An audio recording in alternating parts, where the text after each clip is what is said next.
마음에 드는 정원이 있어서 갖다 줘요. 기원합니다. 형의 커플을. 여행을 갔다 왔어요. 그래서 거기 터미널점 단골이라던데요. 이렇게 네. 말씀하시면 되는데 이거 같이 드시오. 자, 이제 우리 돈 얘기를 좀 해볼까요? 돈이 중요하니까. 그쵸? 그치. 네. 일단 우리가 다 정리를 했어. 맞아. 까마니까 바꿀게. 그래서 요거 같은 경우에는 밑에 설명란에 우리가 어떤 식으로 사용했는지 좀 자세하게 올려놓을 거고, 맞아. 일단 우리 기본 예산부터 얘기를 좀 해보면 우리가 어떻게 보면 좀 급하게 여행을 갔어. 맞아. 그래서 둘이서 60만 원씩 해서 총 120만 원의 예산을 잡고 갔다 온 건데, 남긴 돈이 320페소야. 그러면 한 7,000원 정도 되지? 딱 그렇게 남았어. 어떻게 보면 굉장히 효율적으로 잘 쓴 것 같아. 일단 비행기 같은 경우에는 우리가 22만 원씩 해서 갔거든. 이게 좀 일찍 사거나 이랬으면 조금 더 싸게도 갈 수 있고 한데, 또 휴가 시즌 같은 경우에는 더 비싸기도 해. 보통 한 25만 원 안팎으로 구할 수 있으면 그래도 나름대로 현명하게 구하는 것 같아. 액티비티는 우리는 그 오슬로 고래상어 투어만 예약을 하고 갔단 말이야. 네. 이게 15만 원 정도였어. 14만 원 후반대였거든. 네. 15만 원 정도였는데, 요거는 뭐 다른 데서도 더 싸게는 아니지만 비슷하게 할 수 있었는데, 여기서 했던 이유는 유심칩을 받을 수 있었단 말이야. 근데 내가 바우처를 그거를 인쇄를 안 해갔어. 그래가지고 아니, 그 아저씨가 이렇게 들고 있었다?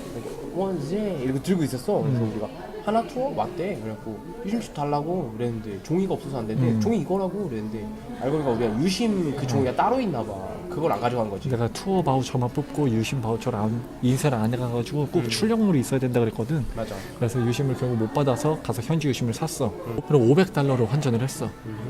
환전 같은 경우에는 뭐 우리은행 같은 경우에 뭐 위비뱅크나 이런 데서 미리 하면은 조금 더 우대를 받아서 할 수가 있어. 그리고 달러권을 환전을 해가야 거기서 이득을 볼 수 있어. 왜냐하면 한화를 페소로 바꾸는 게 그렇게 많이 주지 않고 달러를 페소로 바꾸는 게 많이 줘. 맞아. 근데 한국 돈이 똥이더라고. 우리나라에서도 바로 페소로 바꾸는 것보다 달러를 바꾸는 게 좀 더 싸게 먹혀. 그렇기 때문에 우리가 한 500달러 환전하는데 한 56만 원 후반 정도 들었어. 그렇게 해서 바꿔갖고 뭐 나머지 남은 몇만 원 정도는 오며 가며 톨게이트랑 또 장기 주차장을 이용했거든. 내 차는 경차라서 뭐 나는 차를 가져갔어. 둘이서 리무진 버스를 타고 갔다고 하면은 가는데 10,000원, 오는데 10,000원에서 왕복 4만 원이 들었을 거야, 2명당.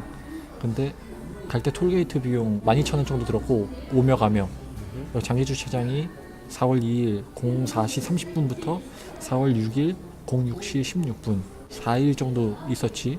그게 19,000원이었어. 근데 이거는 경차가 아니어도 38,000원이란 말이야. 아, 장기 주차장도 경차 할인이 돼요? 경차 할인이 돼. 아. 그러니까 38,000원이야. 그러니까는 장기 주차장 몇 명이 가느냐, 혹은 거리나 리무진 버스 비용이 얼마냐, 또 도착 시간과 가는 시간대가 어느 정도 걸리냐, 이런 거를 판단을 해서 장기 주차장도 생각보다 저렴하고 안에 셔틀이 다 다니기 때문에 그거를 생각해서 가는 것도 괜찮은 방법인 것 같아. 호텔 같은 경우에는 여기서 예약을 하고 가서 결제를 했는데, 여기서 예약한 가격은 1박에 한 38,000원 정도였거든? 근데 가서 보니까는 1박에 2,000페소씩 받았어. 그러니까 4만 원 정도 받았어.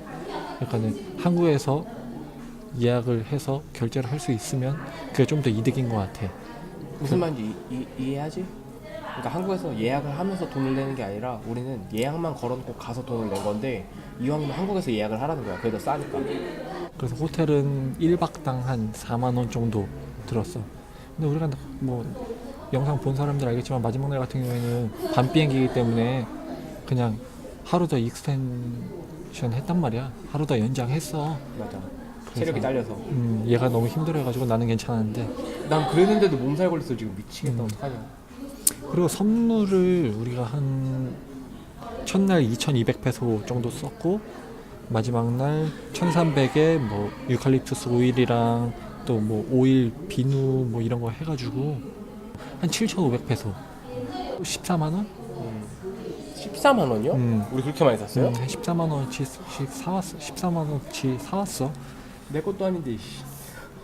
그래서 이거는 뭐 돈이 얼마나 남냐에 따라서 네. 다른 거니까 그렇게 사왔고, 시내권 택시 비용을 궁금한 사람들이 좀 많을 거야.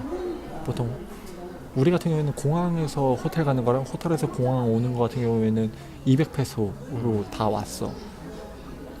1편 보면 알겠지만 옐로 택시보다 화이트 택시가 조금 더 싸단 말이야. 그래서 우리는 화이트 택시를 이용했고, 그렇게 되면서 택시비가 200페소씩 나왔고, 그리고 우리 돈으로 한 4,000원 정도 되는 돈이고, 세부에서는 트래픽이 되게 심해. 교통 체증이 되게 심한데, 그래도 또 시내권에서 이렇게 왔다 갔다 하는 택시 비용은 보통 200페소 안쪽으로는 다 왔다 갔다 할 수 있거든.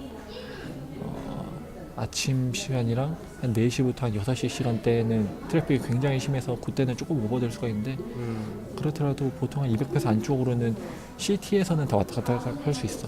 근데 막탄 쪽에 리조트를 잡는 애들 같은 경우에는 한 300페소 정도로 생각을 하고 다니는 게 좀 속이 편하고, 나는 시티 쪽에 좀 많이 구하는 편인데, 왜냐면 나는 사실 호핑 제외하고는 그렇게 바닷가에서 보내는 시간에 대해서 크게 관심이 없어. 시티 쪽에는 그래도 호텔에 수영장들이 조그맣게라도 다 있는 편이고, 리조트 쪽에는 바닷가 해변도 좋고 수영장이 좀 넓은 편인데, 쉬러 가는 사람들 같은 경우는 리조트 쪽에서 혹은 뭐 가족 부모님 모시거나 아니면 연인끼리 가는 경우에는 리조트에서 머물면서 거기서 뭐 식사 해결하고 수영하고 쉬고 그런 분위기 게 같은 것도 좋으니까 좋고, 친구들끼리 가서 뭐 이것저것 해보고 싶고 맛있는 거 먹고 이렇게 다니고 싶은 쇼핑하고 이렇게 다니고 싶은 사람들은 시티 쪽에 있는 호텔을 예약을 하는 게 더 좋아. 이게 호텔들 보면은 디파짓이 있는 호텔들이 있고 없는 호텔들이 있어. 내가 간 호텔은 없는 호텔이었는데 다른 호텔들은 다 디파짓이 있단 말이야. 뭐 하루에 뭐 1,000페소 혹은 2,000페소 이런 식으로 있어. 보증금 얘기하는 거야. 보증금. 디파짓. 그런 보증금들이 있는 호텔들 같은 경우에는 디파짓으로 어차피 맡기니까 괜찮은데, 그렇지 않은 호텔들을 예약하는 친구들 같은 경우에는 터미널 피를 잊으면 안 돼. 마지막 편 보면 알겠지만 거기는 막탄공항을 이용하는 터미널 요금을 꼭 내야 되거든. 그래서 티켓팅을 한 이후에 꼭 터미널 피를 내고 그 뒤에 영수증을 꼭 받아야 그게 가능해. 매니저님이 오셨네. 맞아. 그래서 어디까지 얘기했지? 터미널 피를 딱 이렇게 까먹는 경우들이 있어. 그러니까 디파짓을 맡긴 친구들은 어차피 디파짓 받아서 그걸로 해결을 하면 되는데, 그렇지 않은 사람들은 한 3,000페소 정도는 그래도 미리 빼놓고서는 쓰는 게 좋을 것 같아. 이 터미널 피에 대한 개념이 좀 애매한 분들 있을 텐데, 나도 처음에 딴 데 갔을 때 그랬거든. 근데 후진국들은 자기네 공항을 이용하기 때문에 그 이용료를 내는 개념이라고 봐야 돼. 그래서 우리가 거길 도착했을 때는 상관없는데, 우리가 거기서 출발할 때는 항상 그 이용료를 터미널 피로 내야 되더라고. 그거야. 식사 비용 같은 경우에는 보통 한 500페소, 평균 500페소 안쪽으로 사용을 했고, 그리고 쇼핑도 꽤 많은 금액을 사용했고, 왔다 갔다 택시 타고 잘 다녔고, 구경도 남들보다 많이는 아니지만 남들 하는 것만큼 했는데, 이렇게 했는데도 총 60만 원씩 120만 원으로 충분히 갔다 왔어. 여기서 선물을 조금 줄였다 그러면 두당 50만 원 정도여도 충분히 갔다 올 수 있을 것 같아. 우선은 우리가 이제 자세한 내역은 밑에다 남겨놨고, 중요한 거 좀 형이 봤을 때 찝어야 될 것들만 얘기를 해준 건데, 혹시나 보고 좀 더 디테일하게 궁금한 게 있으면 댓글로 달아. 그럼 그때 우리 다시 만들면 되니까. 아 근데 또 하나하나 하면은 너네 이거 막 1시간 2시간 봐야 되는데 지루할 것 같아가지고. 맞아. 광고도 안 달리는데 뭐하러 그렇게 하냐. 그럼 내가 광고가 달리면 2시간 했지. 학생들이나 이렇게 좀 경제적으로 부담이 가는 친구들도 저렴하게 다녀올 수 있고. 맞아. 택시 타지 마. 택시 안 타면 되지. 그러면 되게 싸.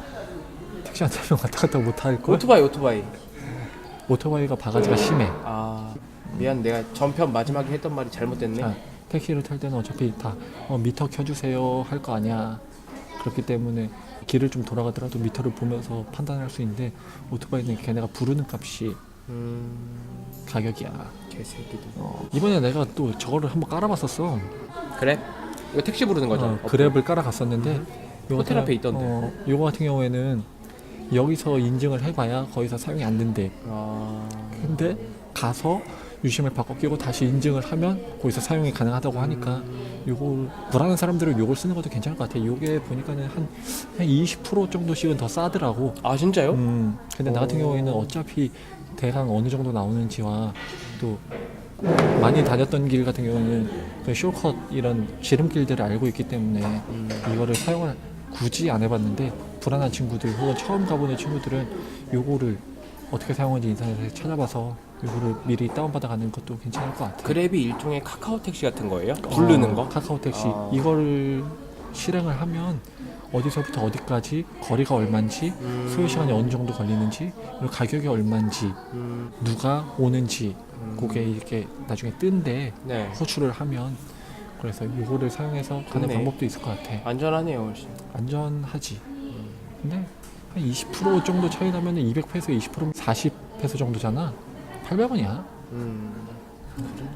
그게 아니면 호텔 앞쪽에 있는 택시들 혹은 몰에 있는 택시 승강장 쪽에 있는 택시들을 이용하면 그래도 조금 더 안전하게 갈 수 있으니까 길거리에서 택시 잡지 말고 그런 호텔 앞이나 몰 그런 데서 잡아서 가면은 충분히 뭐 저렴하게 왔다 갔다 할 수 있을 것 같아.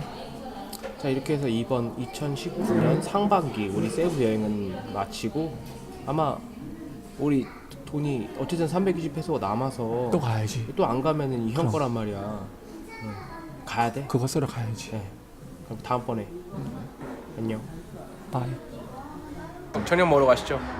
직업을 두고 왔으면서 무슨 저녁이야. 나에게 존경심을 표하거라. 잘 안 하는데 존경심을 표하거라. 한 끼만 사주세요 형님.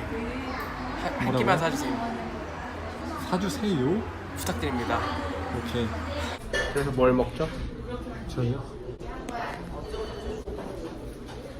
어디서 먹어본 건데? 강남 떡볶이. 먹어보죠.